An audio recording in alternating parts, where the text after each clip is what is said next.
Kita nyo naman dito, wala siyang signal. Dito naman tayo kay iPhone, wala siyang signal. Itong phone na to ay isang NTC block. Ano to? Ano nakawan?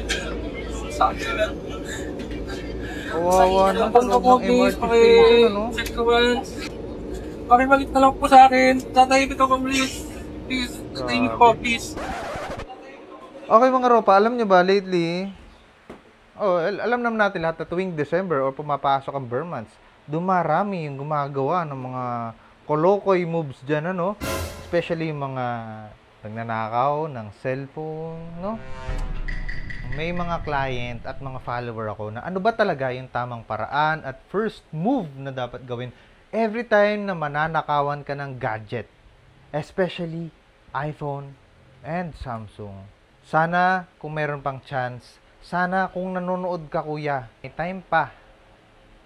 Gawin mo to sa cellphone mo itong ipapayo ko sa'yo. At hindi lang para sa'yo, kundi para na rin sa lahat ng mga nanonood na to. Mayroong dalawang klase ng blocking na tinatawag, no? NTC block at iCloud blocking sa iOS. Alin ba sa dalawang to ang mas effective gamitin? Ano? Ang akala ng marami, parehas lang yan. Pero ang totoo, magkaiba yung dalawang yon. Unahin natin si NTC blocking. Bibigyan kita ng halimbawa. Meron akong ditong dalawang cellphone, ano? Isang iPhone, isang Android. Unahin natin dito kay Android.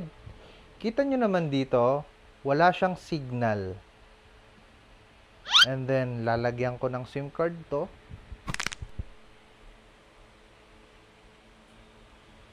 Eh!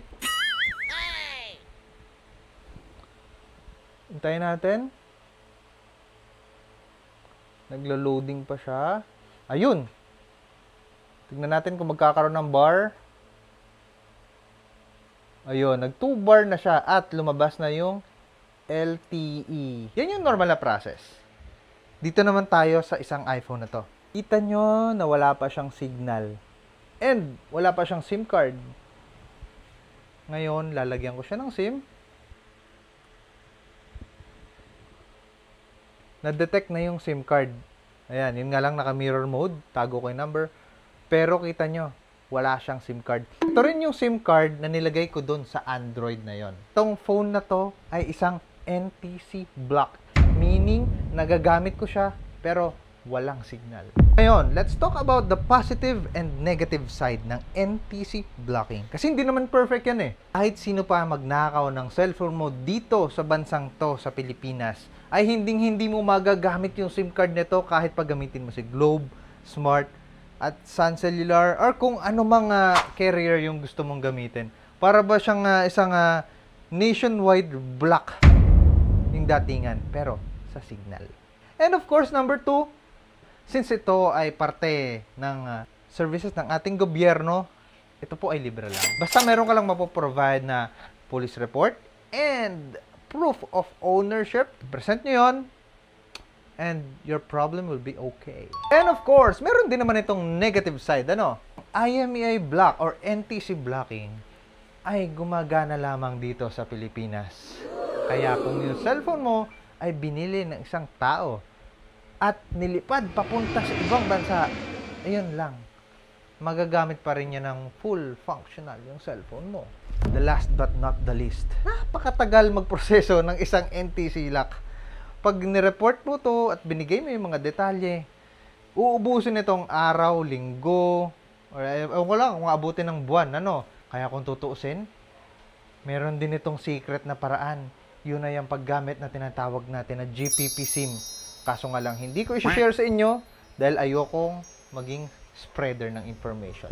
Now, let's move on sa next segment. Ito ang tinatawag na iCloud locking or sa Android, which is tinatawag na Google FRP. Ito yung feature ni Apple kung saan na kapag ni-lost mode mo yung isang phone mo ay hindi mo na magagamit yung cellphone mo. Katulad niyan, nandito na lang siya sa activation screen, no? Tapos pag pinower on mo ng hello, lalabas yung email address kung kanino man yung may-ari ng cellphone na to. Isang feature na kung saan pag inactivate mo yung lost mode ay bukod sa hindi mo siya magagamit, ay malolocate mo kung nasaang lupalop ka man ng mundo kahit pa walang SIM card yung cellphone mo. Ang galing, no? Noon walang ganun. Pero ngayon, kahit hindi ka connected sa internet, kahit walang SIM card yung iPhone mo, yari ka. Kung sakasakali mang subukan mo itong i-reformat at i-restore, hindi uubra yung skills mo. Para siyang may padlock na nakaganon dito. Pero, pang worldwide. And of course, hindi rin magpapatalo to, no? Meron din itong positive at negative side. Unang-una, tulad ng sinabi ko kanina, meron itong global protection kung saan makikita mo pa rin kung saang lupalop ng mundo nararating itong cellphone mo. Meron siyang parang pinpoint sa mapa na lumalabas. Ano? And moving on sa negative side.